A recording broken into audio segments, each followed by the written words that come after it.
কেমন আছেন আপনারা? আশা করি যে যেখানে আছেন মহান আল্লাহর রহমতে ভালো আছেন। স্ক্রিনে আপনারা দেখছেন একটি জামরুল গাছ কিভাবে ধীরে ধীরে বেড়ে উঠছে, তাতে ফুল আসছে, সুন্দর জামরুল ধরছে। এই যে একটা ছোট্ট চারা থেকে এত সুন্দর একটা গাছ তৈরি হওয়া আর ডালে ডালে মিষ্টি ফল, দৃশ্যটা দেখতে কতটা প্রশান্তির, তাই না? মাঝে মাঝে আমি অবাক হয়ে ভাবি, এই প্রকৃতির প্রতিটি পরতে পরতে মহান আল্লাহর কত অসংখ্য নিয়ামত লুকিয়ে আছে। একটু ভেবে দেখুন তো, ওই একই মাটি, একই পানি, অথচ সেখান থেকে কত শত রঙের, কত ভিন্ন স্বাদের ফল আর ফুল জন্ম নিচ্ছে। এই যে জামরুলের হালকা মিষ্টি স্বাদ, এর সুন্দর রং, এগুলো কার তুলির আঁচড়? সবই তো সেই মহান সৃষ্টিকর্তার অসীম রহমত।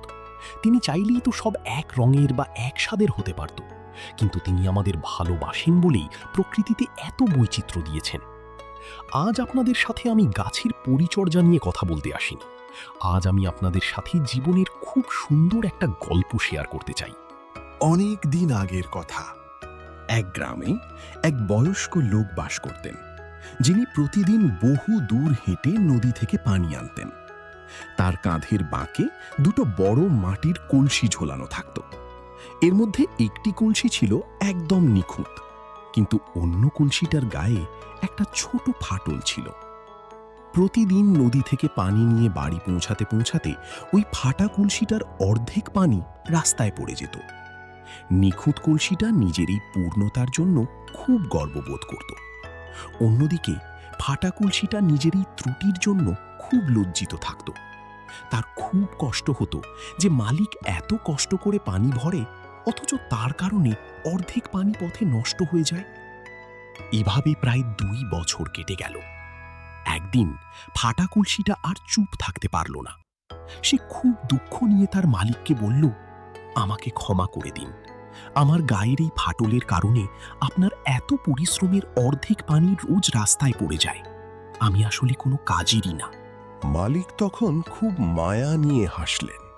তিনি বললেন, তুমি কি কাল খেয়াল করেছ, আমরা যখন নদী থেকে বাড়ি ফিরছিলাম তখন রাস্তার যে পাশটায় তুমি ছিলে সে পাশটা কত সুন্দর ফুলে ফুলে ভরা ছিল, অথচ নিখুঁত কলসির পাশে কিন্তু কোনো ফুল ছিল না।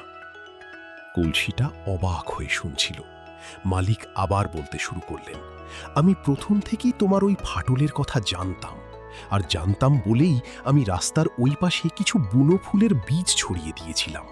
প্রতিদিন আমরা যখন বাড়ি ফিরতাম তোমার ওই ফাটল দিয়ে পড়া পানিগুলো সেই বীজগুলোকে ভিজিয়ে দিত। তোমার অজান্তেই তুমি প্রতিদিন ওই ফুল গাছগুলোতে পানি দিয়েছ। আজ সেই ফুলগুলো ফুটে রাস্তাটাকে এত সুন্দর করে তুলেছে। তুমি যদি এমন ত্রুটিপূর্ণ না হতে তবে এই রাস্তার পাশে এত সুন্দর ফুল কখনোই ফুটতো না। গল্পটা শুনে আমাদেরও কি কিছু মনে পড়ছে? আমরাও জীবনে অনেক সময় ওই ফাটা কলসির মতো নিজেদের নিয়ে হতাশ হয়ে পড়ি। আমরা ভাবি, আমার তো অমুক যোগ্যতা নেই, আমি তো দেখতে সুন্দর না, বা আমি জীবনে কিছুই করতে পারলাম না। আমরা আমাদের ত্রুটিগুলো নিয়ে শুধু আক্ষেপই করি। কিন্তু আমরা এটা ভুলে যাই যে মহান আল্লাহ কোনো কিছুই অকারণে সৃষ্টি করেননি। তাঁর হিকমত বা প্রজ্ঞা আমরা সাধারণ মানুষ অনেক সময়ই বুঝতে পারি না। আপনার যেটাকে নিজের সবচেয়ে বড় দুর্বলতা মনে হচ্ছে, আল্লাহ হয়তো সেটা দিয়েই কারো জীবনে সুন্দর কোনো ফুল ফোটাচ্ছেন। আল্লাহর রহমত বড় অদ্ভুত উপায়ে কাজ করে।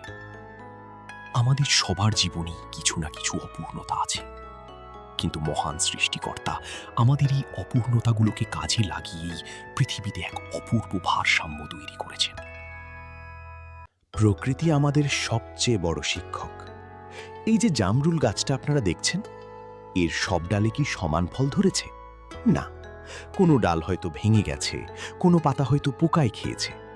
তবুও কিন্তু গাছটা তার সাধ্যমতো মিষ্টি ফল দিয়ে যাচ্ছে। সে তার ত্রুটি নিয়ে হতাশ হয়ে থেমে থাকেনি। আমাদের জীবনটাও ঠিক এমনই হওয়া উচিত। আমাদের যা কিছু নেই তা নিয়ে আফসোস না করে আমাদের যা কিছু আছে তার জন্য মহান আল্লাহর কাছে শুকরিয়া আদায় করা উচিত। আমরা যত বেশি আলহামদুলিল্লাহ বলবো, আমাদের মনের প্রশান্তি তত বেড়ে যাবে। জীবনে কখনো হতাশ হবেন না, কারণ যে আল্লাহ একটা ছোট্ট শুকনো বীজ থেকে এমন সুন্দর সবুজ গাছ আর রসালো ফল দিতে পারেন, তিনি নিশ্চয়ই আপনার জীবনের প্রতিটি শূন্যস্থান তার রহমত দিয়ে পূরণ করে দেবেন। আজ আর কথা বাড়াবো না, আপনারা ভিডিওটি দেখতে থাকুন আর প্রকৃতির এই সৌন্দর্য উপভোগ করতে থাকুন। আপনাদের সবার জীবনে অনেক অনেক প্রশান্তি নেমে আসুক। আল্লাহর রহমতে আপনাদের সবার মনের নেক আশাগুলো পূরণ হোক, এই দোয়াই করি। ভালো থাকবেন সবাই, নিজের যত্ন নেবেন।